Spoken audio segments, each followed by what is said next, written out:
Halo semuanya, perkenalkan nama saya Simplicis Febriananda UD. Pada video kali ini, saya akan membahas tentang dasar hukum pramuka. Materi yang pertama yaitu landasan hukum pramuka. Landasan hukum gerakan pramuka di Indonesia adalah Undang-Undang Nomor 12 Tahun 2010 tentang Gerakan Pramuka. Selain itu, Keputusan Republik Indonesia Nomor 238 Tahun 1961 juga merupakan salah satu landasan hukum gerakan pramuka.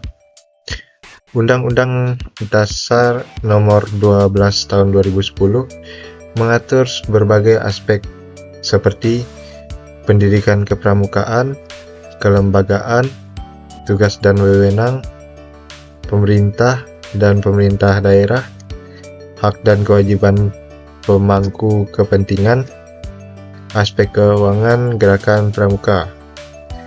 Gerakan pramuka juga berlandaskan pada Pancasila sebagai asasnya.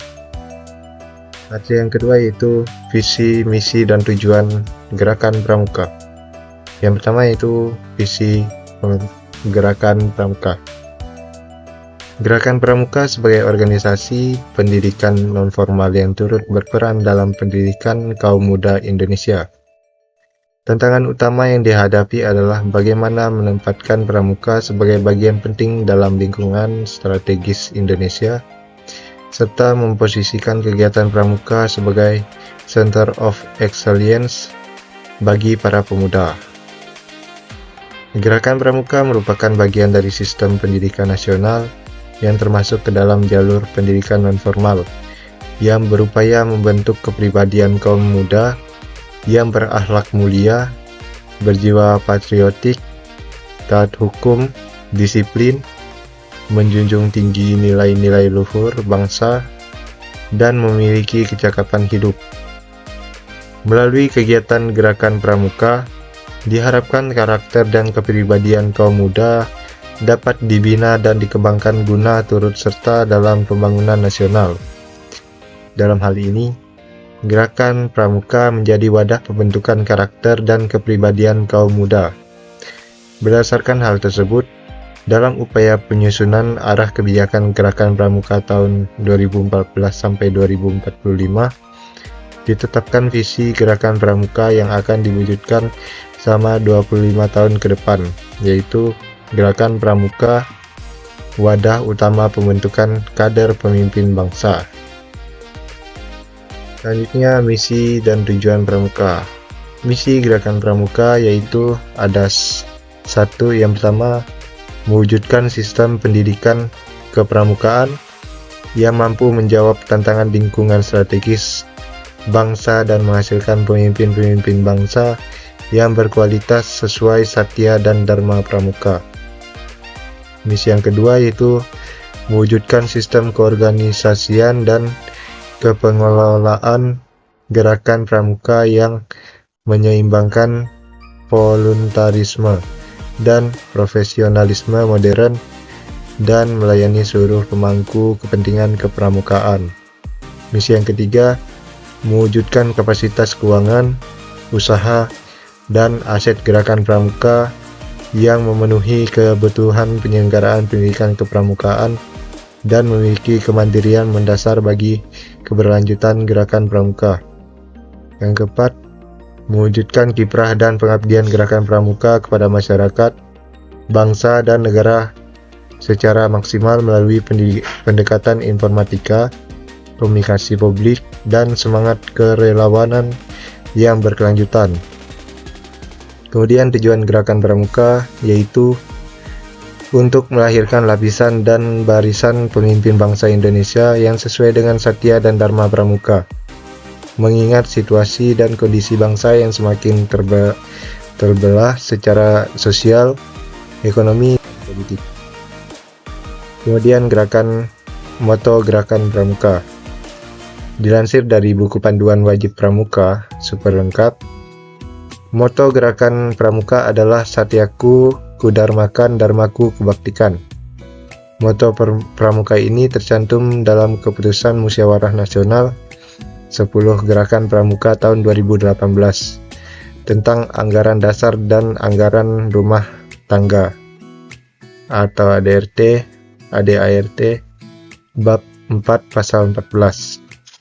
Moto kepramukaan tersebut adalah bagian terpadu dari proses pendidikan yang berguna untuk mengingatkan setiap anggota pramuka bahwa setiap mengikuti kegiatan berarti harus mempersiapkan diri untuk mengamalkan semua kode kehormatan pramuka.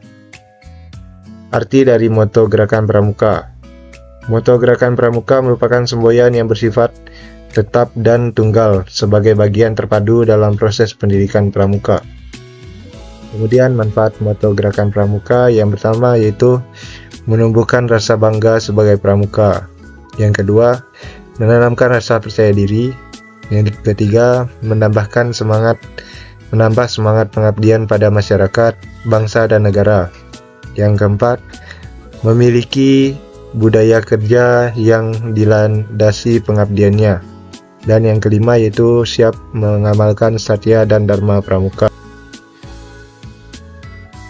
Kemudian keanggotaan gerakan pramuka. Keanggotaan gerakan pramuka terdiri dari anggota muda, anggota dewasa, anggota kehormatan, dan anggota luar biasa. Ada juga sebagai berikut: anggota muda pramuka siaga pada umur 7-10 tahun. Kemudian pramuka penggalang dari umur 11-15 tahun. Kemudian pramuka penegak dari umur 16-20 tahun. Dan pramuka pandega dari umur 21-25 tahun.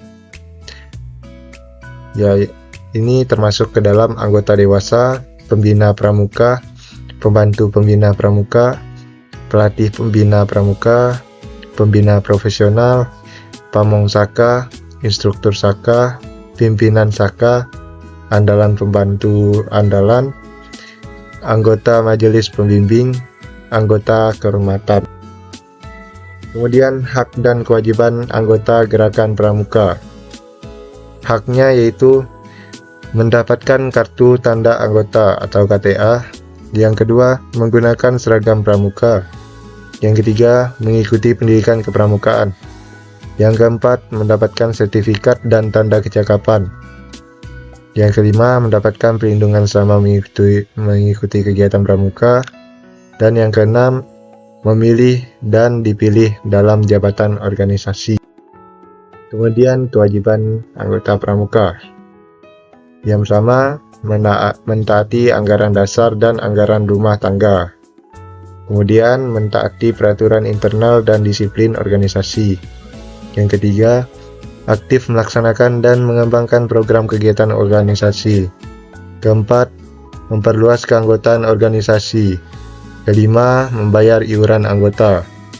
Keenam, bertanggung jawab atas segala sesuatu yang diperbuat.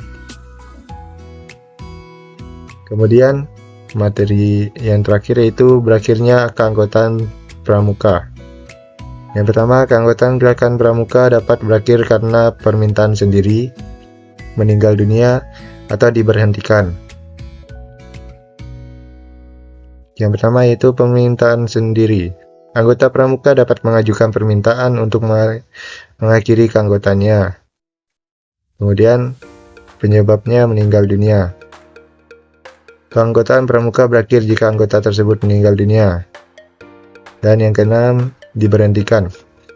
Anggota pramuka dapat diberhentikan jika melanggar kode kehormatan atau merugikan nama baik gerakan pramuka. Pemberhentian ini dapat diusulkan oleh gugus depan dan kuartirnya.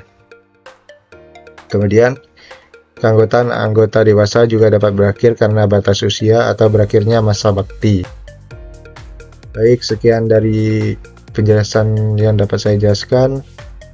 Semoga penjelasan video ini dapat membantu teman-teman semua dalam bidang kepramukaan. Sekali lagi, sekian dan terima kasih.